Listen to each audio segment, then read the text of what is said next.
pergunta que eu acho dificílima da gente responder, que é assim: quem é você?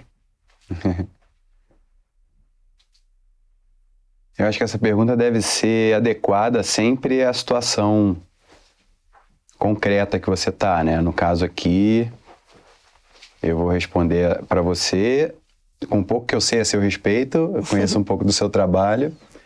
A proposta aqui do podcast é muito interessante também, parecer terapia. E que eu acho que a gente é uma coisa tão complexa que acho que nem a gente mesmo compreende tudo, né? Porque a atenção é uma coisa focal e a essência é gigantesca. E, bom, quem sou eu? Quem sou eu aqui, hoje, com você, né? E com a sua audiência? Eu acho que eu sou um homem que busca crescer, aprender, aproveitar as oportunidades da vida, como essa que a gente está aqui agora. Estou me formando também como sempre em formação, nessa coisa do lifelong learning, né? Quero trabalhar com comunicação, quero ajudar a traduzir coisas para as pessoas, tanto o que eu vi e vivi, quanto o que eu fui aprendendo com outras pessoas e livros, teorias, corrente de pensamento. E eu acho que a grande dificuldade é a gente conseguir conseguir adequar todas essas... Porque assim, a gente não está solto no universo, né? A gente nasceu, no caso eu nasci em 1983, no Rio de Janeiro, no Brasil. Então, imagina a quantidade de coisa que já não existia quando eu nasci e a quantidade de coisa que foi surgindo também junto com o meu desenvolvimento. Então, acho que todo mundo tem mais ou menos a obrigação de estar atento à história do pensamento, da filosofia, do jeito, da parte toda civilizacional, de funcionamento do ser humano, da sociedade, entender o básico, pelo menos, das correntes culturais, né, desse mar de possibilidades que a gente está inserido. Ao mesmo tempo, a partir do momento que eu escolhi trabalhar com comunicação, aí eu coloquei um pouco do foco nessa perspectiva, comecei estudando publicidade e propaganda, depois eu fui estudar artes dramáticas, porque eu morria de vergonha de falar em público. Então eu ficava com a mão tremendo na faculdade, sabe, na frente de 13 alunos que eram meus amigos, assim, meus professores. Tinha muita vergonha também de chegar nas meninas e, né, nessa fase, assim, do final da adolescência, início da idade adulta. E aí comecei a estudar teatro para aprender a falar em público, a ter mais força ali na parte da comunicação, da presença. E aí eu gostei de vencer aqueles pequenos desafios e me lancei numa incursão ali dentro do mundo das novelas, onde encontrei meu primeiro trabalho. Foi aí que eu comecei a trabalhar na vida, nunca tinha trabalhado antes. E gostei muito desse universo. Dei uma pausa no mundo da publicidade e propaganda, marketing, e só fui me reconectar com essa parte depois de uns 10 anos de trabalho, de profissão, assim. E hoje a vida me levou muito mais para esse lado de conversar, de entrevistar, de representar marcas, de participar de empresas, criar empresas, do que até o que até hoje eu preencho como profissão, ator, num hotel, por exemplo. Qual é a sua profissão? Aí eu boto ator. Mas na prática, em 2024, eu estou muito mais como empresário e consultor de marketing, como um cara de relacionamento entre empresas e pessoas, entrevistador, Como você pode ver também, eu tenho uma certa dificuldade de síntese quando eu vou responder uma pergunta, principalmente filosoficamente ampla, como essa que você me fez. Tudo bem. E tudo bem. Mas o... Você não se reduz. Você amplifica para se encontrar. Sim. Olha quantas coisas que você me disse que você é, quando eu te perguntei quem é você. Você me contou de um menino que eu fiquei em dúvida e até te perguntar. A gente pode compreender esse menino lá no passado como um menino tímido ou um menino introvertido? Porque As duas coisas. Tem diferença, sim, né? Podem ser os dois ou pode ser um ou sim, outro. Sim. Não, eu acho que timidez é mais quando o medo é tão grande que paralisa, né? O temor. Então, timidez vem de timor, do latim, né? Perfeito. Do medo de você interagir. Por isso que eu te perguntei. Sim. Os dois cursavam em você?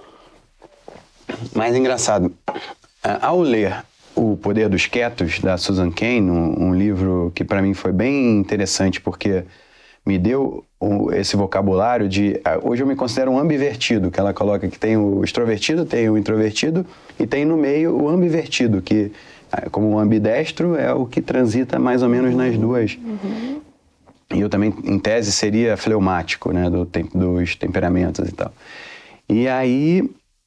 Por conta das escolhas que eu fui tomando ao longo da vida, eu acho que, primeiro, comecei a trabalhar com show business. Então, um cara introvertido começou a trabalhar como ator de novela. Aí isso me empurrou um pouco para esse lado de sair para almoçar e do nada as pessoas, o cara da novela, não sei o que, me dá um autógrafo. Aí, um monte de gente olhando para mim nos lugares. Como era isso? Isso foi bem... traumático. Essa fase de adaptação, assim, por choque, mais... Né? Foi um choque grande, que eu via que não dava para desligar, e ao mesmo tempo eu segui com essa... Porque o choque e a sensação de desconforto nunca foi maior, muito pelo contrário, do que a sensação de conquista, de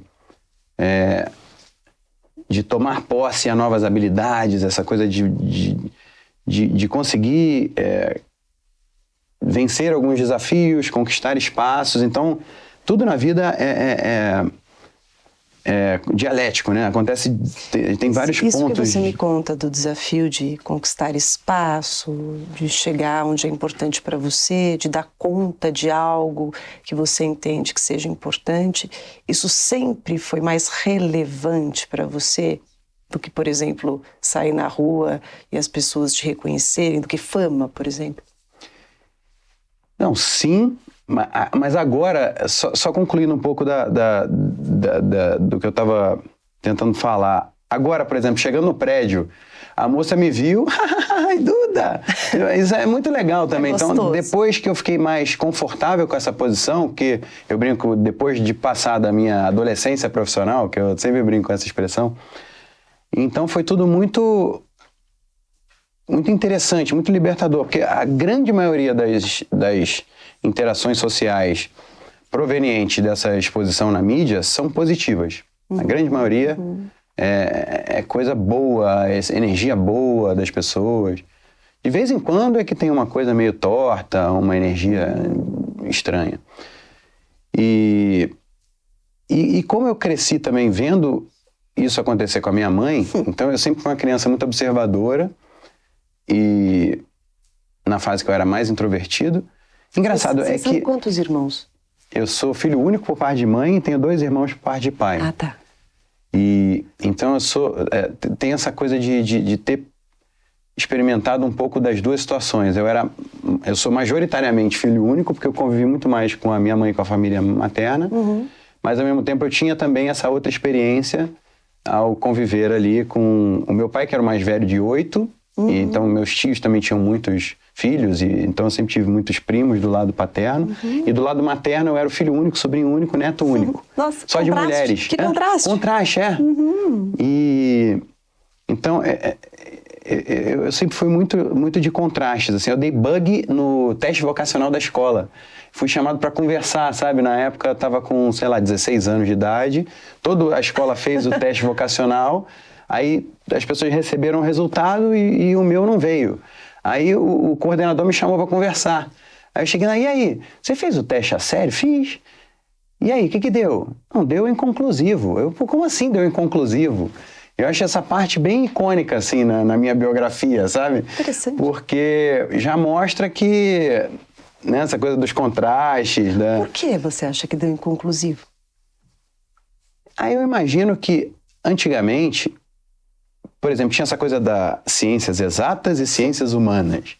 E hoje as empresas mais valiosas do mundo são justamente as empresas que misturam as duas coisas, né? E naquela época não era tão comum assim misturar as duas coisas. É uma coisa ou outra, né? Como se fossem... Porque não existe assim, é igual o ortopedista especialista em mão. Ele não pode esquecer o resto do corpo humano, da saúde como um todo. E aí entra a parte até civilizacional, da parte de fazer a sua parte na sociedade. Por isso que eu estava até no começo aqui do quem eu sou, colocando um pouco dessa... Hoje eu entrevisto muitos médicos, né? Porque a gente tem um podcast hoje na Agli Encontro de Gerações, que a gente também recebe muito médico, e eu também estou à frente da marca de suplementos que eu represento, entrevistando médicos, nutrólogos, muito nessa pegada da nutrologia, medicina integrativa, regenerativa, nutrição funcional, e eu gosto muito dessas coisas desde os 15, 16, 17 anos, assim, quando eu comecei a querer tomar posse do meu corpo, assim, na parte da forma. Eu quis transformar meu corpo, que eu tinha vergonha da minha barriga, e aí eu quis começar a ficar forte. E aí comecei a estudar como faz para ganhar massa magra e queimar gordura, o que você deve comer, em qual hora. E aí, como a minha mãe também sempre entrevistou muitos médicos, eu tive acesso a excelentes médicos, primeiro para cuidar de mim, também a gente sempre ganhou muito livro, muito CD. Era impossível ela sair na rua e não sair com um CD e um livro. Então ela andava, até hoje ela anda com bolsa grande, já esperando. Ah, que bom que eu te encontrei aqui, esse aqui é o meu livro, esse aqui é meu... Na época era o CD, o DVD. Sim. Então, aí ela separava, ela buscando também que eu me interessasse pela leitura e pelo conhecimento, separava os livros que tinham a ver comigo e esses relacionados à saúde... boa forma, suplementação, exercício físico, eu sempre achei isso muito interessante. Como que você foi entendendo que a sua mãe era uma pessoa pública, né? A sua mãe era uma pessoa admirada, porque é muito interessante a perspectiva do filho, né? Porque o filho, muitas vezes, no início, ele não entende muito. O que está acontecendo? Por que ele tira foto assim com a minha mãe? Por que falou isso mesmo? O que é, mãe? O que é? Não quero, larga minha mãe. Minha filha veio perguntar também, papai, por que as pessoas sabem meu nome? Eu não sei o nome das pessoas. Bonitinha. Tipo, um ano atrás, ela veio com essa perguntinha, assim. O que você entende disso, assim? Você lembra como era isso para você? Eu lembro também do conflito ali de sensações. Tá. Por um lado... Às vezes eu queria desaparecer, ficar disfarçado, ficar só com a minha mãe. E a minha mãe sempre teve um temperamento mais extrovertido, assim. Então ela incluía as pessoas que estavam prestando atenção nela na conversa. Então o vendedor da loja, o garçom. Ela agrega, né? Ela agrega. E eu ficava, mãe, que mico, mãe, sabe assim? Mas foi bom também, por um lado, para eu meio que... Porque a gente vive nessa tensão, então, de novo, assim, do conforto. O contraste na tua vida, né? Sim, Porque a gente vive isso, né? O corpo, ele tende... O corpo, a inteligência, a natureza, se você deixar tudo muito confortável, a coisa fica mais frágil, né?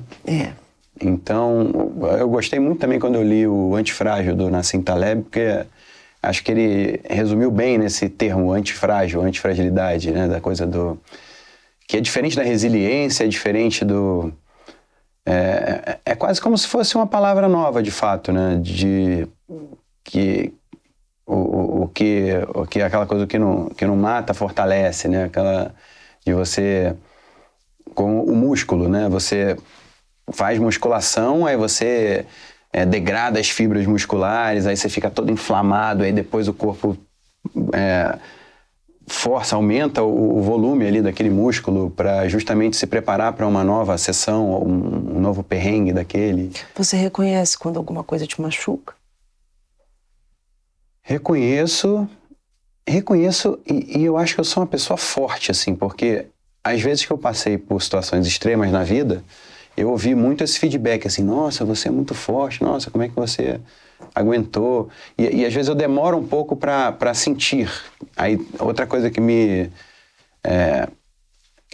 que eu usei também para fechar o meu diagnóstico como fleumático, porque o fleumático seria o temperamento da água, né? Então você pode pegar a água fria, temperatura ambiente, transformar ela em vapor, mas demora. Você tem que ir fervendo a água. Você pode transformar a água também na pedra do gelo, mas você tem que ir aos poucos também baixando aquela temperatura, as moléculas vão... Não é uma coisa instantânea, né? Como os temperamentos mais reativos e mais... Eu acho que eu não sou muito reativo. Eu demoro um pouco para sentir, vou sentindo de forma gradual, mas uma vez que eu viro a chave, eu viro, sabe, assim? Então eu tenho uma certa dificuldade de sentir que uma coisa está me machucando, e eu acho que eu também tenho uma esperança muito grande de... eu sempre acho que dá para ser, mesmo contra a probabilidade, sabe? A chance... Então eu vejo uma coisa, e agora analisando mais racionalmente, assim. Então a coisa tem uma chance muito grande de dar errado, mas eu ainda fico, não, mas pode ser que eu consiga pegar um chute de trivela que vai passar assim por cima do goleiro e bater na trave e vai entrar, sabe? Então eu tenho... Aí depois eu vejo, nossa, mas a chance de eu conseguir fazer isso é tão menor que acho que é melhor eu desapegar. Então acho que eu demoro para sentir quando eu tomo uma pancada muito forte assim da vida, e eu tendo a ficar achando que eu vou conseguir reverter mesmo contra a probabilidade. Aí eu só desisto de uma coisa. Também tem a coisa do signo, que dizem que o taurino é teimoso. Então estou entendendo que a tua reação ela demora um pouquinho, a não ser que você esteja muito ligado. No primeiro momento vem e aí você pondera, você pensa no que está acontecendo, você vai fazer as suas tentativas. Por exemplo, quando tem uma estratégia já definida. Então a gente tem uma empresa. Aí a gente define uma estratégia agora para essa ação de marketing. Aí de repente eu tô ali. E aí entra um fator novo, uma coisa diferente do que a gente combinou, a minha reação demora um pouco. Nesse sentido, ou tanto na vida também, quando eu tô com... eu já coloquei uma coisa na cabeça. As coisas demoram para entrar na minha cabeça, depois que entram, pode cair o mundo e eu continuo focado.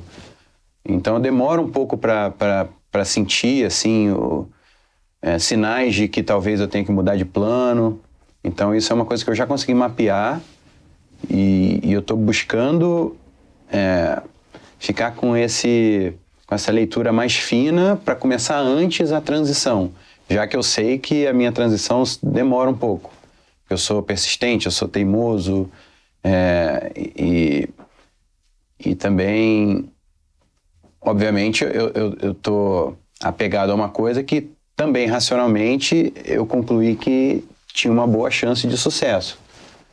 Então, nesse sentido, eu demoro um pouco para fazer transições bruscas, assim, na vida, tanto na vida profissional, na vida pessoal. Mas depois que você faz, como que flui? Aí eu viro a chave com muita determinação. Também, assim, eu sou... Então, desde decisões, assim, profissionais. Então, por exemplo, eu não faço propaganda de cassino online, de casa de aposta. E aí já me ofereceram algumas vezes, o que seria 2, 3 anos de trabalho com todas as outras marcas que eu represento em um contrato só. Aí eu falo, legal, então é assim, por isso que as pessoas então mudam de opinião, né? Mas não, obrigado, essa é a minha decisão. Então, sabe assim? Então eu já fui tentado a mudar a minha convicção muitas vezes com ofertas até de muito poder, de muito dinheiro, ou sei lá, tipo, eu decidi também na carreira durante muitos anos que eu não ia fazer contrato por tempo com a TV Globo, por exemplo. Porque eu queria estar aberto às possibilidades. Então eu não queria, com 20 e poucos anos, testosterona lá em cima, aquela sensação de que eu posso tudo, sabe? Posso conquistar qualquer coisa, se eu tiver a oportunidade certa e conseguir me preparar, ninguém me segura. E aí mas você vai ter um contrato mais longo, que vai te dar muita segurança. Aí eu lembro até do Benjamin Franklin, o homem que abre mão da sua, da sua liberdade por segurança, ele não merece nem ter liberdade nem segurança. E quando eu descobri essa frase, eu, nossa, sabe assim, me fez muito bem, assim, porque eu falei, não sou maluco, eu não sou o único, tem um monte de gente que... E isso é mais barato também de... que na época da escola, por exemplo, eu não tinha tanto apreço pelo conhecimento quanto depois eu fui descobrir que eu tinha. Talvez também pela forma como aqueles conhecimentos eram passados, ou talvez a minha maturidade que eu não estava pronto para aquele tipo de coisa e tal. Mesmo entendendo que é importante você guardar na memória primeiro, sem questionar muito, para depois você, quando estiver maduro, você conseguir já ter uma base ali, né, da própria decoreba para facilitar que você compreendesse e ligasse os pontos. Na época eu não tinha tanto apreço assim, pelo como o mundo funcionava, como a história das coisas, a história da civilização, da filosofia, da própria história da arte, quando eu entrei no... E aí uma frase que a minha professora Camila Amado me falou, e quando eu estava cheio de opinião, e na verdade não era opinião, era pitaco, porque eu ainda não tinha base para ter uma opinião de fato, ela falou, primeiro você aprende, depois você transcende. Primeiro aprende como é que se faz, depois você pode dar o seu toque. Aí eu meio, tá bom, bravo, sabe? Mas depois eu, nossa, óbvio, isso é óbvio, mas que bom que eu tive a oportunidade de ter uma professora que tão sensível e poderosa, assim. E aí eu comecei basicamente em 2007, 2008, por aí, eu comecei a ficar fascinado pela história do pensamento, de como as coisas funcionavam, sobre a economia, geopolítica, história, filosofia. E aí, por exemplo, eu gastava mó grana com... Na época era um valor muito... E não só grana, mas tempo, porque eu precisava ficar ali aprendendo aquelas coisas. E se eu estivesse em outro lugar, ganhando dinheiro, ou trabalhando, ou viajando para lá e para cá, eu não ia conseguir. Então foi a hora que eu dei um pause e eu gastava boa parte do meu orçamento livre comprando documentários e adorava documentário. Eu tenho até hoje uma mala só de DVD de documentário enorme, que eu gastava fortunas, que para mim, na época, era uma fortuna, sabe? O que você estava buscando? Porque era eu estava buscando aprender, saber como é que o mundo funcionava. E foi bem a fase que eu falei, eu não posso dar entrevista porque eu não sei o que está acontecendo, eu não sei o que está em discussão no mundo. Então, se eu ficar falando muito, eu vou ficar preso no... Hoje eu já me sinto muito mais confortável porque eu passei a ter um arcabouço cultural ali, um repertório, né? Um repertório muito maior. Aí eu me senti muito mais confortável mesmo de agora eu sei o que eu posso ser útil, muita ajuda quem não atrapalha, sabe? Então agora eu imagino que eu atrapalhe muito menos do que eu atrapalharia se eu tivesse me empolgado e saído dando entrevista e querendo mudar o mundo, naquela época que eu senti que eu não estava pronto e entrei numa reclusão, assim. Porque outra frase que eu aprendi recentemente que eu achei muito interessante, que eu vejo hoje uma crise muito grande na produção de obras audiovisuais, da própria cultura popular, assim, quando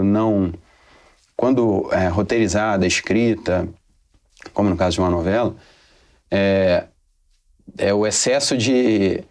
a falta de descrição da realidade e excesso de prescrição da realidade. Então a pessoa quer mudar o mundo antes de entender como é que o mundo funciona. Então você fica querendo alcançar uma coisa e muito dificilmente você vai conseguir alcançar aquele objetivo que você imagina que você está. E chega a ser tão complicado porque muito provavelmente aquele também, a não ser que seja uma sorte enorme, uma roleta russa assim, cósmica e cultural, você identificar e propor uma mudança na sociedade que realmente é boa para todo mundo, sabe? E hoje eu fico muito mais nessa, assim, então eu quero... O que eu entendo que eu posso ser útil hoje é como um tradutor, como um cara que pode conversar com um especialista em inteligência artificial, ou um especialista em longevidade, nutrição, metabolismo, Eu sou um generalista, um tradutor, e isso é o que eu posso ser mais útil. Eu gostaria de me sentir mais inserido no contexto cultural da produção do universo das artes dramáticas também, da produção de audiovisual, mas hoje eu estou meio peixe fora d'água, assim, eu me sinto um pouco um pouco deslocado de quem está com os meios de produção na mão, sabe? E então por isso que eu fui para esse outro lado, assim, das entrevistas, das conversas. E é uma coisa que, por conta da minha mãe, e quando ela saiu da TV Brasil, de uma forma abrupta, a gente começou o canal Leda Nagli, então eu estava nos bastidores. Eu era o diretor, o produtor do canal. E isso já tem 7 anos, 8 anos.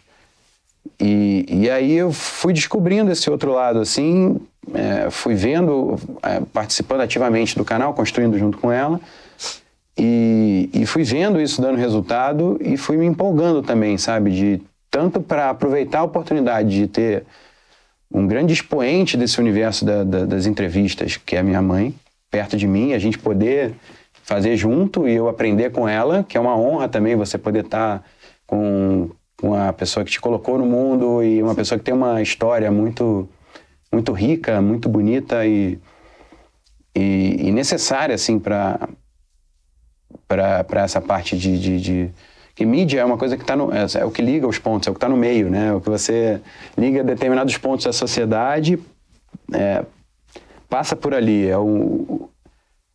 Acho que eu gosto muito da etimologia, assim, acho que ela tem um poder muito... Dunda, ela te ensina muito, né? E eu acho que desde sempre uma referência gigante para você. O que você ensina para ela? Eu acho que eu ensino a parte o meu papel aqui é também pegar um pouco dessa minha experiência como ator e como observador. E eu acho que fica muito no que hoje chama-se de habilidades interpessoais. Contar como as pessoas funcionam porque ela é muito de sentir, mas não de explicar. E eu acho que sobrou para mim um pouco essa função de buscar talvez conversas um pouco mais profundas, apesar de eu ainda não ter talvez a maturidade de conduzir isso de uma forma mais clara, e fica sempre uma coisa meio caótica, como agora eu tô aqui nesse momento. Mas eu acho que eu sou uma figura bem diplomática, assim, a vida me mostrou, né, nos meus trabalhos, nas sociedades das empresas que eu participo, quando eu apresento pessoas, apresento empresas, eu me coloco, eu entendo que hoje eu tenho uma função muito diplomática, assim, eu sou um amortecedor de relações, eu sou um tradutor. E isso tanto na produção de conteúdo, com as entrevistas, mas principalmente nessa parte dos bastidores, assim, trabalhando dentro de empresas, traçando estratégias de marketing, de estratégia de mercado, em discussão entre sócios, fazer a leitura da culpa. Porque é muito fácil você chegar e falar, não, a culpa é dele, porque ele fez isso, fez isso, fez... Tá, mas ele tem culpa, mas essa parte também é significativa. E tem a coisa causa e efeito, e poder mapear tudo isso e ajudar na solução desses embates, sabe? Então eu fico muito nessa posição, ao mesmo tempo também entender qual é a necessidade do consumidor, qual é o problema que a gente pode resolver do consumidor, ou também como fazer aprofundar o relacionamento do consumidor, a criação de marca, de branding, de posicionamento do mercado, entender a missão da empresa. Então eu gosto muito disso também, do lado humano do mercado, sabe? Tanto da parte de marketing, quanto da parte de criação de produto, de melhorar a experiência do consumidor. E aí eu fui parar também nesse mundo de franquias. E a franquia, eu brinco que é como se fosse um curso técnico de negócios. Sim. Então o franqueado, ele é uma pessoa já madura, que já conquistou coisa na vida, que tem recursos, mas ele está comprando um curso técnico e prático daquele determinado negócio. Então você tem que ajustar aquele conhecimento, que é a coisa também do crowdsourcing, né? São várias fontes que vão te dando dúvidas e problemas e soluções e criatividade. Você pega aquilo, aí cria um sistema e vai adequando aquele sistema a cada pessoa, a cada franqueado, a cada jeito de funcionar, a cada praça, a cada lugar onde aquele negócio está inserido. E você tem que ter isso muito fino, né? Um ajuste fino. E ao mesmo tempo também você tem que convencer os outros membros da empresa de que aquilo que você está falando faz sentido. Às vezes você fala uma coisa, a pessoa fala que não, não, isso, a gente está ocupado com outras coisas mais importantes, não sei o quê. Aí daqui a muitos meses todo mundo chega e fala, agora a gente vai fazer isso. Que bom que agora a gente vai fazer isso, porque lembra que a coisa não adianta apenas botar o ovo, tem que cacarejar. Então eu tinha muita dificuldade de cacarejar. De falar, eu falei isso dia tal, sabe? Porque eu sou mais de propor coisas e menos apegado a levar o crédito pelas propostas e pelas... E aí, hoje em dia, eu tenho ficado mais... Eu acho que eu aprendi muito também como vendedor, cuidando da minha própria carreira e prospectando, tomando muito não nos últimos anos. Então eu fiquei muito mais cara de pau e mais atento a falar, isso aqui eu que fiz, sabe? Isso aqui aconteceu porque eu fiz isso, isso e isso. Porque às vezes você tem que ficar repetindo, não adianta falar uma vez, né? Porque as pessoas têm que lembrar na hora do pega pra capar ali, da confusão, ou na hora da...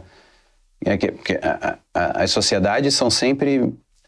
Eu entendi que é quase que uma guerra fria. Eu era mais ingênuo no começo, assim, eu achava que, bom, se todo mundo tem o mesmo objetivo comum, então todo mundo vai agir por essa força quase invisível pelo bem comum. E aí eu fui vendo que não, que as pessoas às vezes agem contra o próprio interesse, contra a própria empresa, para levar mais crédito de uma coisa, e aí... E isso é uma coisa que eu fui aprendendo, eu estou começando a aprender, na verdade. Eu considero que hoje eu sou um faixa azul de negócios. Eu gosto de medir com o jiu-jitsu, porque o jiu-jitsu tem essa coisa das faixas coloridas e é bem ilustrativo, né? Então é faixa branca, azul, roxa, marrom e preta. E depois as faixa coral e tal. Mas basicamente essa parte é muito como é colorido e é feito para você já bater o olho e saber a intimidade de cada pessoa com a arte marcial, no caso. Então eu coloco sempre essa referência para facilitar assim, a minha compreensão pessoal, sabe? Então eu falo assim, eu peguei essa faixa azul ano passado, esse ano também foi um ano bem difícil, de várias provações assim, e profissionais e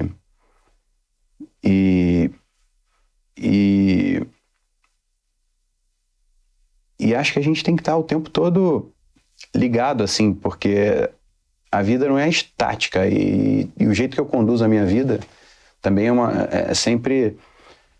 Eu atuo em várias áreas, eu nunca tive dia útil, dia inútil, horário comercial, sabe? Eu não entendo muito isso, tenho dificuldade, eu sou surpreendido por feriados, o ano é igualzinho, e mesmo assim eu não consigo me preparar tanto assim para... Onde é que a gente vai passar o Réveillon, sei lá, já é Réveillon de novo, sabe assim? Porque eu acho que também, como o fato de ator de novela não ter... Normalmente não se grava domingo, mas feriado não existe.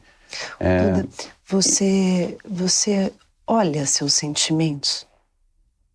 Olho sim. Olha. Eu olho... Como que você lida? Porque você tem uma forma bastante executora e resolutiva, desde quando você me conta que o adolescente se incomodava com a barriga, e o que eu vou fazer? Ixi, o microfone. Tirei o microfone, desculpa. Né? Vou tirar a camisa porque tá quente. Eu vou passar para outro. Pode por aqui.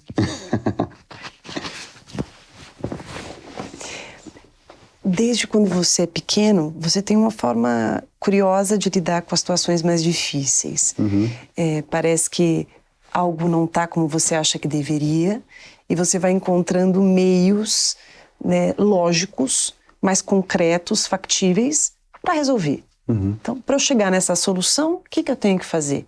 Então, você busca bastante na teoria, que já tem ali estudos aprofundados que possam justificar caminhos e tal.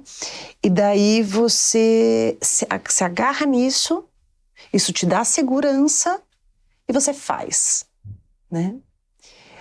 Eu fiquei... E conforme você foi falando, eu fui percebendo que você tem esse mecanismo sempre. Você tem bastante repertório teórico, você é uma pessoa culta, que busca, né, se aprofundar em muitos conceitos, até porque você defende uma tese que para falar sobre algo precisa se entender sobre aquilo. Caso contrário, fica complicado qualquer tipo de abordagem. E eu fiquei em dúvida, como que os sentimentos entram nisso? Como que você olha para os sentimentos? Porque o sentimento, muitas vezes ele é traiçoeiro, né? O sentimento, ele é subjetivo. A hora que você está entendendo que é assim, aparece de outra forma. Você acha que é de um jeito e depois é de outro. Eu estou vendo nessa perspectiva, mas olha, é maior do que eu imaginava. Como você lida com isso? Boa pergunta. Eu acho que eu lido sentindo. Por mais que... Eu acho que eu falando em entrevistas, talvez eu mostre um lado mais racional do que essa parte de viver de fato a vida, assim, as pequenas coisas da vida. Mas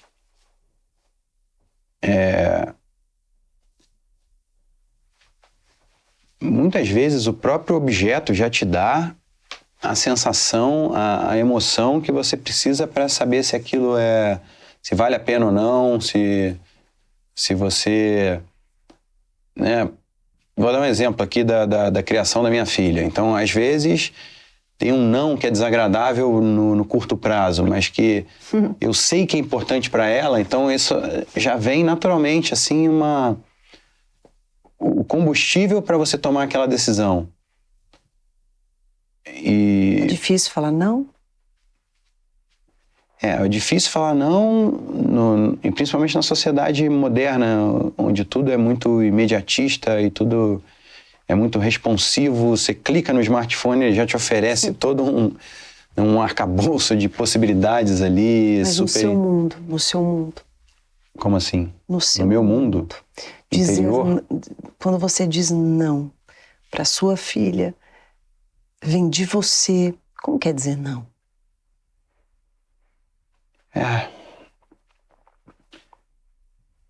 Eu acho que dizer não, tudo é escolha na vida, né? Sempre que você diz não para uma coisa, você está dizendo sim para outras. Sim. Quando você diz sim para uma, você está dizendo não para todas as outras.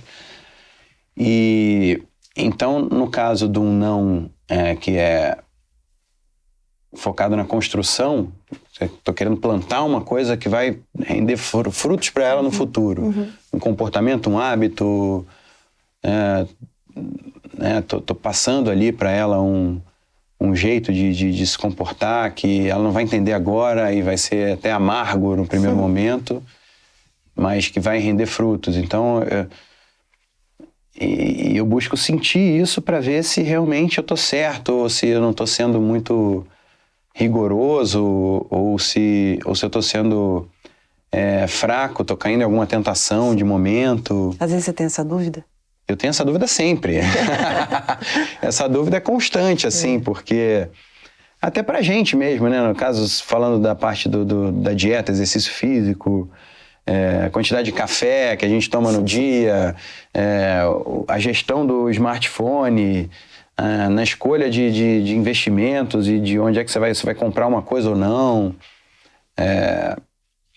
O tempo todo a gente tem que saber se isso está de acordo com o que você quer fazer, com o que você quer chegar. O tempo é um recurso muito escasso, a atenção é um recurso muito escasso. Como você lida com a sua dúvida? Como eu lido com a minha dúvida? Eu acho que eu fico pensando bastante, converso. Eu tenho grandes amigos. Eu até brinquei com você nos bastidores que eu nunca fiz terapia. Então, tô aqui é o mais próximo de uma terapia, assim, né? Mas eu tenho grandes amigos que eu gosto de ter conversas muito longas, assim, tanto presencialmente quanto ao telefone. Gosto de conversar bastante também com a minha família,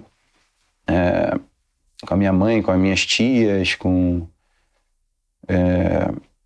a Zoe. Por incrível que pareça, assim, eu vejo que eu já tenho algumas conversas interessantes com ela, mas ela ainda é muito novinha, então ainda é sempre muito como se eu estivesse passando, mas eu também consigo perceber que ela está me ensinando muito, que a gente tem que aprender para ensinar, né? E às vezes a gente só faz coisas e vê que... Eu brinco também, quando eu fui criar o meu curso online de como vencer a timidez, eu tive que revisitar um monte de trauma, um monte de coisa que eu já estava acostumado a não pensar mais nisso. E aí fui criar a metodologia e fiquei ali debruçado com todas aquelas experiências que eu fui vivido, com as coisas que eu fui aprendendo com os meus professores, com os meus diretores, atores e colegas de atores, né, e autores, e os livros que eu li, os vídeos que eu vi, as aulas que eu assisti. E aí eu criei a expressão: você não é tímido, você está tímido, né? E muitas vezes a gente acha que a gente é alguma coisa. Eu amo comer essa coisa tal coisa de manhã. Então você não ama. Amar não é isso. Então você fez tantas vezes, você se confundiu um pouco ali com aquela coisa. Tanto que eu brinco assim: teu número é 021 até hoje. Eu falo, por questões identitárias. Falo de brincadeira, assim. Mas às vezes a gente se confunde, assim. Sei lá, por exemplo, eu tô um tempão enrolando para ficar uns meses sem tomar café para ver como é. Porque é uma coisa que me incomoda. Eu sei que eu tenho dependência, assim, eu desenvolvi uma dependência por café. Eu brinco que eu tenho vício em café, internet e smartphone. E aí eu gostaria de ver como é ficar um tempo sem café, sem smartphone, sem internet. Eu nem me imagino sem. É interessante que, de tudo que eu escuto de você, você exercitou e aprendeu a reconhecer algo que te incomode, te perturbe, o que você acha que aquilo não seja legal, e buscar fazer algo sobre. E você ficou bom nisso, né? Até o teu curso parece bem interessante. Falei, quero ver esse curso, muito legal. Mas eu queria aproveitar a oportunidade que a gente está aqui e te fazer uma pergunta. E o outro lado da moeda, por exemplo? Ao invés de vou tirar o café da minha vida, ou o smartphone, ou internet e tal, por que será que isso está tão presente na minha vida? Quando você fala, preciso tirar essa barriga, que eu tenho vergonha dessa barriga lá na adolescência. Por que essa barriga está na minha vida? A causa e o efeito, né? Eu gosto muito também do abraçar daquilo que está acontecendo, porque eu penso que aquilo que acontece tem alguma razão, né? Aquilo tem uma resposta, tem algo que a gente precisa olhar, que a gente precisa colher, que a gente precisa considerar antes da execução, né? Antes da resolução. Seria o luto, né? Por exemplo, se aconteceu uma coisa muito grave, você curtir o luto, né? Ficar naquele lugar, sentir aquela perda, aquela dor. E sem pressa, desenhar um plano para sair dali ou voltar ao automático, né? Porque essa parte você está muito acostumado. Sim. Você tem um mecanismo aprendido, racional, resolutivo. Você tem, é nítido. Mas eu sinto falta de um acolhimento desse outro pedaço, sabe? Das emoções, do ponderar, dessa outra parte um pouco mais vulnerável, dessa outra parte que precisa de atenção, sabe? Atenção para essa parte não parece muito prática, sabe? Não parece muito funcional. Mas, ao meu ver, ela é importante, ela é necessária. Uhum. Eu acho que isso é mais nas conversas, assim. Então, quando eu vou botar o papo em dia com meus melhores amigos, assim, aí contar... Você tem melhores amigos? Tenho grandes amigos e a gente fica, sei lá, 3 horas no telefone. Ah, é? Ou vai fazer um churrasco, tomar uma cerveja e conversar quando a gente tá junto, que eles moram no Rio. Você preza a amizade? Muito, muito. Sim, eu tenho grandes amigos e uma coisa engraçada, principalmente na época que eu comecei a identificar que eu estava com problemas com a timidez excessiva, assim, que eu media os meus amigos por grau de intimidade. Então, para mim era muito claro que quando eu estava com meus melhores amigos, eu sempre tive uma postura mais de liderança, de propor soluções, de juntar as pessoas, de brincar, de fazer aquelas brincadeiras de menino, um zoando o outro e tal. Ao mesmo tempo, quando chegavam os amigos de amigos, eu já ficava mais travado. E os amigos dos amigos dos amigos, ou os estranhos da faculdade, ou pessoas que eu não conhecia tanto, eu ficava mais travado, mais a ponto de não querer perguntar e ficar nervoso e acostumar com essas pequenas derrotas, assim, sabe? Essas pequenas fraquezas Que engraçado também que depois da vida adulta, né? Outro dia a gente entrevistando um convidado, ele veio com uma expressão que eu falei, vou usar para sempre, que a criança faz o que quer, o adulto faz o que tem que fazer. É simples, mas sintetiza muito o que basicamente que com a timidez você acaba deixando de falar o que você pensa, de viver, aproveitar as coisas ao máximo, assim. E engraçado que quando eu fui estudar artes dramáticas, eu comecei a canalizar um pouco essa parte da construção do personagem, saber como é que o personagem funciona, qual é a função de cada personagem dentro daquela história, daquela cena, aí depois daquela... Os seus amigos de verdade, eles sabem o que você quer? Sabem bastante. E meus amigos de verdade são todos de outras áreas, assim, normalmente economistas, pessoal do mercado financeiro, donos de empresas, os meus grandes amigos. Isso importa?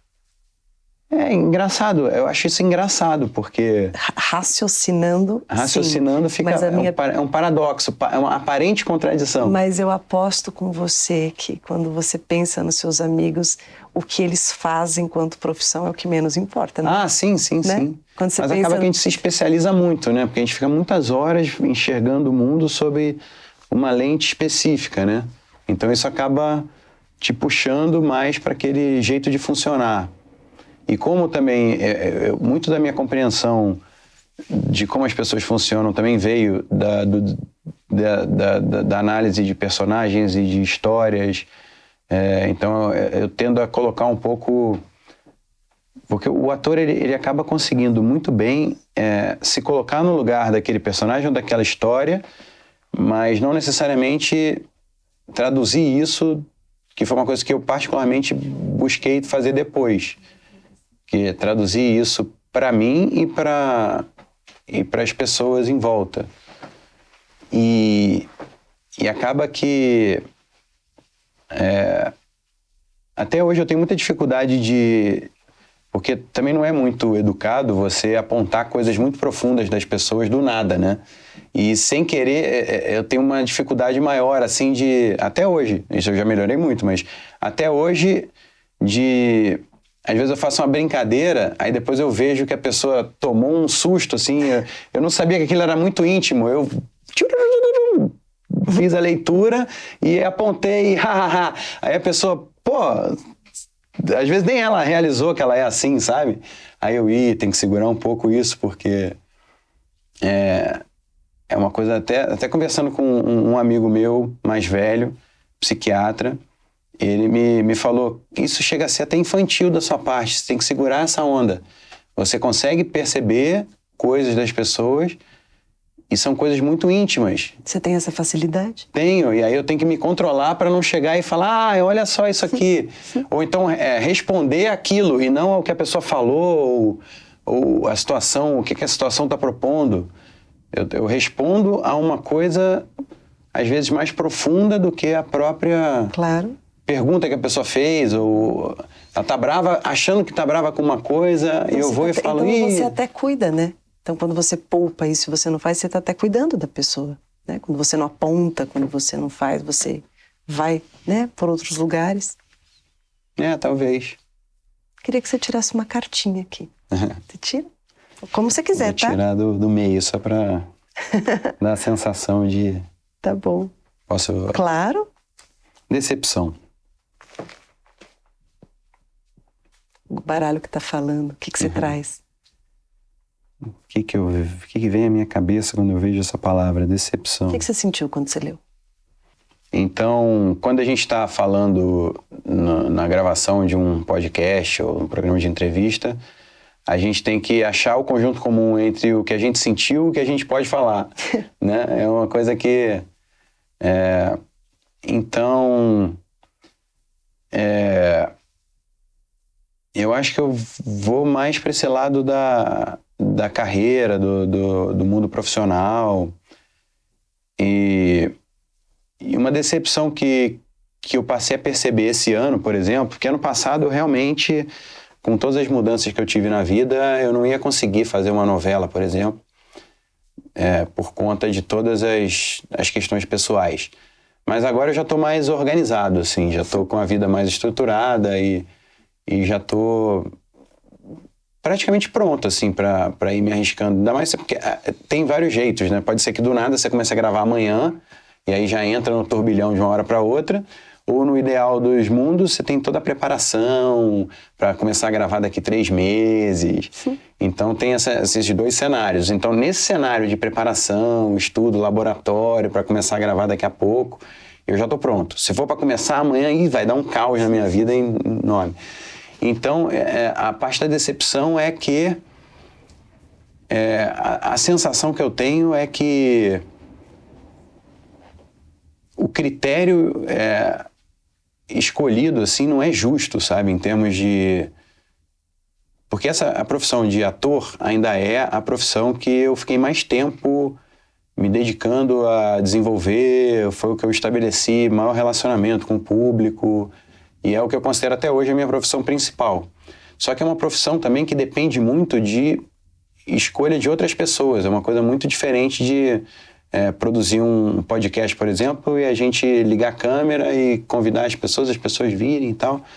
Então depende de uma estrutura muito grande e de decisões de pessoas ali intermediárias, assim, que... E a sensação que me dá é que de decepção no sentido de que não é justo, sabe? Eu poderia estar produzindo muita coisa relevante, poderia estar contribuindo muito mais para essa... Porque hoje a gente vive uma crise, assim, de audiência, as pessoas estão cada vez menos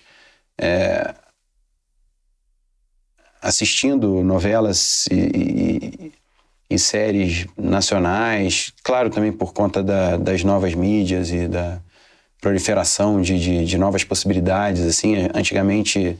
Eu comecei a trabalhar em 2003, né? Em 2003, por exemplo, ou 2010, a quantidade de opções era muito menor, então as pessoas ficavam mais concentradas naqueles meios. Televisão, por exemplo, era uma coisa muito presente na vida das pessoas. Hoje em dia, tem muito mais opção. Mas eu gostaria de estar mais presente nas tomadas de decisão nesse segmento, sabe? Uhum. Eu acredito que eu poderia ajudar sob vários aspectos, assim, a uma potencial retomada, assim, dessa linguagem. E eu tô sentindo que tá tá uma coisa descoordenada, uma coisa meio aleatória, assim, e eu tô Pega mais vendo uma isso cartinha para eu ver perder muito qual é o espaço. complemento dessa inquietação. Rompimento. Rompimento. E Decepções, rompimentos, o recomeçar para você é algo difícil, é algo que, embora difícil, desafiador, segue e você age, ou ainda é algo postergado esse recomeço? Como é recomeçar para você? Porque a vida nos apresenta isso, né? eu acho que ficar parado e não é uma opção, né? Eu acho que faz parte da vida esse constante movimento, essa reconstrução o tempo todo em várias frentes diferentes. E a gente tem que cuidar de várias frentes assim ao mesmo tempo. Tanto da família, quanto financeira, profissional, cultural, de relacionamentos, e tem que rodar todos os pratinhos ao mesmo tempo, ou dar atenção para determinadas áreas durante um determinado tempo. Vários outros projetos ficam em velocidade de cruzeiro. Acho que o grande desafio é a gente conseguir tá com o ouvido bem atento, bem sensível para poder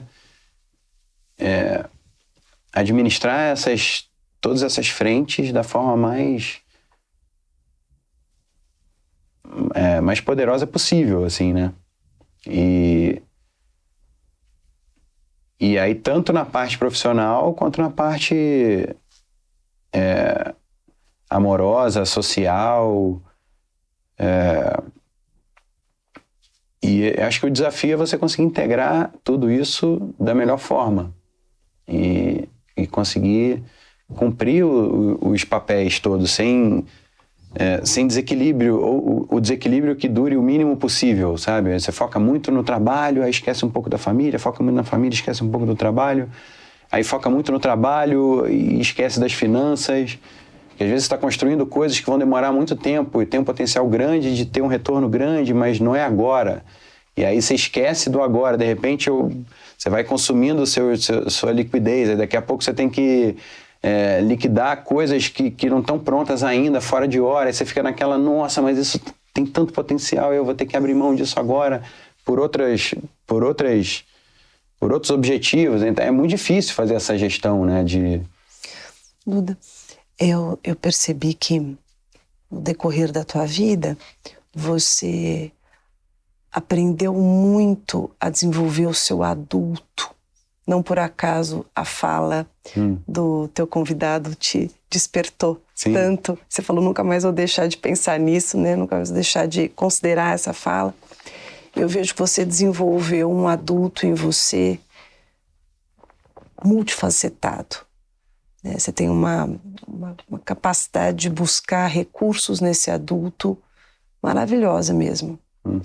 E aí a minha pergunta é, se você pudesse perguntar para o seu menino, para aquele menino lá atrás, tímido, introvertido, como a gente concluiu aqui, que era tímido e introvertido, o que ele poderia te falar agora sobre toda essa faceta robusta do adulto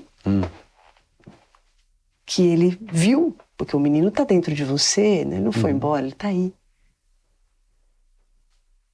O que ele poderia dizer para essa sua face adulta? Se a gente pudesse ouvir esse menino tímido, introvertido, o que ele poderia dizer? Se ele pudesse falar uma frase, o que ele falaria para o teu adulto? E nesse sentido, eu acho que ele ia ficar ele ia adorar ouvir as histórias, assim, nossa, a gente conseguiu isso tudo, sabe assim?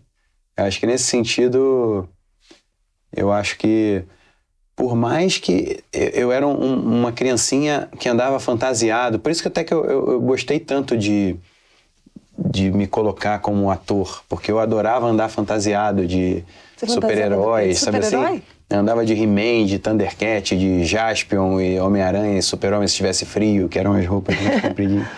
Mas eu adorava, assim, estar nesse lugar, assim, do... E sempre as histórias são sempre... Por que você gostava de brincar de super-herói? Por quê? É. Não sei, eu acho que é dessa coisa de você poder servir, né? De poder ser útil, de se sacrificar pelo bem da família, do todo, da sociedade. Que é essa coisa do herói ali na vida do menino, né? Que Era gostoso brincar de ser herói? Muito, muito. É. Eu adorava. Ficava horas, assim, entrava muito nas histórias, né? Na fantasia. E um pouco da minha decepção quando eu comecei a depois tomar mais ciência da estrutura por trás dos roteiros de novelas, filmes e séries, era que parecia que a gente não estava... os heróis não estavam... Os protagonistas, os heróis, eles não tinham missões nobres. Eram pessoas muito fracas, muito abaixo do que... Eu acho que isso, a decepção também foi por conta disso, um pouco do rompimento. Agora eu achei o rompimento aqui. Que eu acho que quando eu percebi que os heróis né, que eu podia estar dando vida, estavam vivendo muito picuinhas muito pequenas, eram pessoas que não estavam buscando tanto desenvolvimento.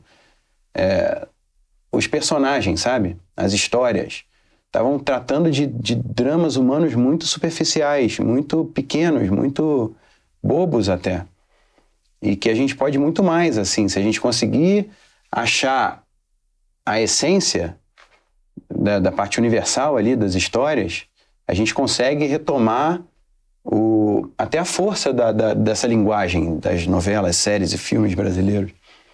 E até para quebrar um pouco essa coisa de produzir para passar aqui só. E passar no mundo todo, sabe? Contar... Porque o Brasil tem coisa muito boa. O Brasil tem a capacidade de juntar todas as etnias. A pessoa chega no Brasil e já é brasileiro. Duda. O Brasil tem essa capacidade de receber as pessoas, das pessoas funcionarem juntas sem essa coisa de preconceito, de separação. Eu acho que a gente tem isso a ensinar para o mundo, sabe? Então, acho que a gente precisa urgentemente reconectar com o que é essencial, assim, no lado humano, na nossa contação de histórias. Então, quem seria o seu herói? Se você fosse se fantasiar hoje de um super-herói... não sei também. Do que você se fantasiaria? Não sei, não faço ideia. Não se fantasiaria? Não, outro dia eu fui numa festa fantasia de cinema e aí eu fui na loja procurar eu quis a fantasia do William Wallace. Eu me amarrava no William Wallace, foi um divisor. Acho que eu também quis ser ator. Que legal! Para viver aquele tipo de set de filmagem, com aquele tipo de história. Então... Por quê? O que te pega? Acho que essa coisa da liberdade, de você... A liberdade no sentido de você buscar, mas com toda a responsabilidade, né? Da história. Aquela história me marcou muito, assim. E era a época que eu brincava de Lego. Então pautou as minhas brincadeiras de Lego medieval durante um bom tempo, assim. E depois, quando eu tomei a decisão de virar ator profissional, eu tinha muito isso. Aí eu brinco até que a série Reis da Record foi um pouco isso, assim, das batalhas campais.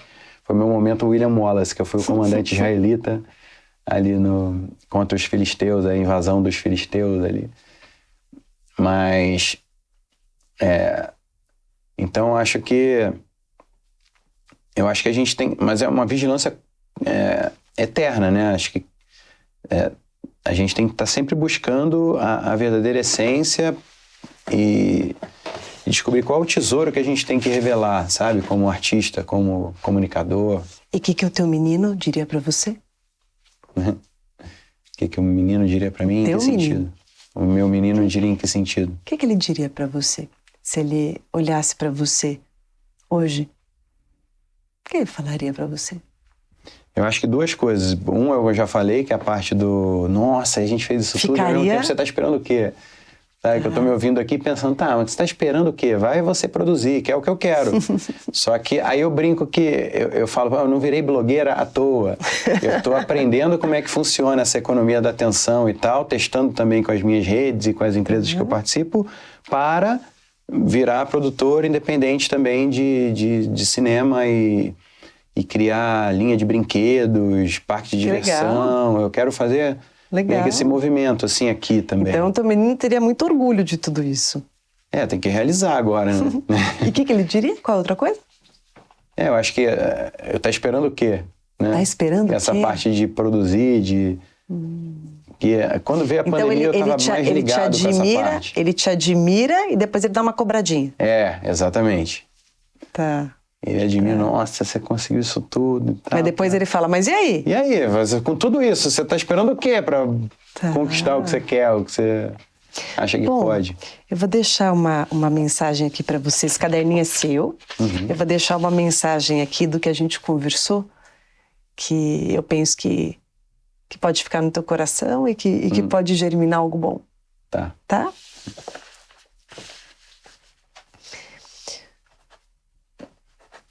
A caneta, ó. Preciso de uma caneta. Ah, deu. Voltou.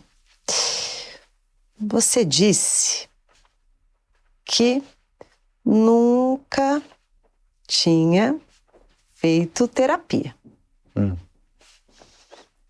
Mas esteve em uma experiência que parece terapia.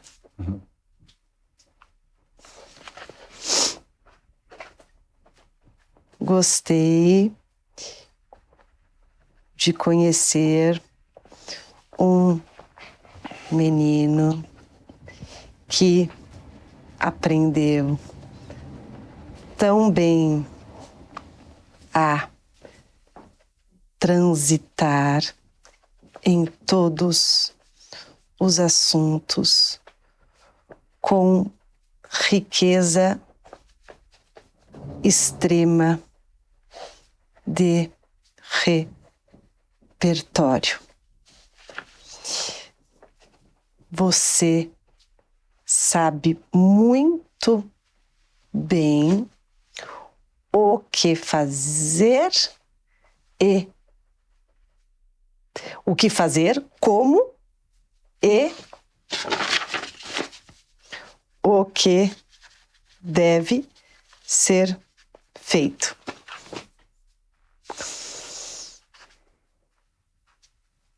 Não se esqueça de sentir,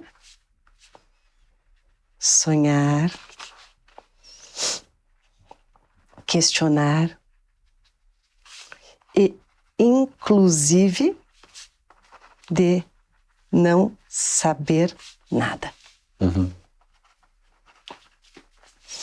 Às vezes, não saber é o local mais escuro e luminoso ao mesmo tempo.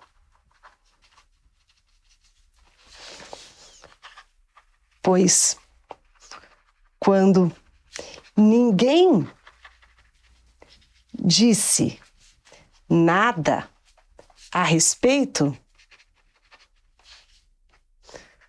nós podemos descobrir o real significado.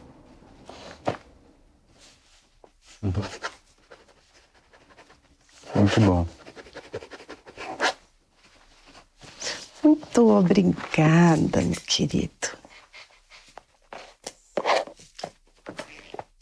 Muito obrigado pelas palavras, muito obrigado pelo convite. Aqui está. Nos vemos na próxima sessão.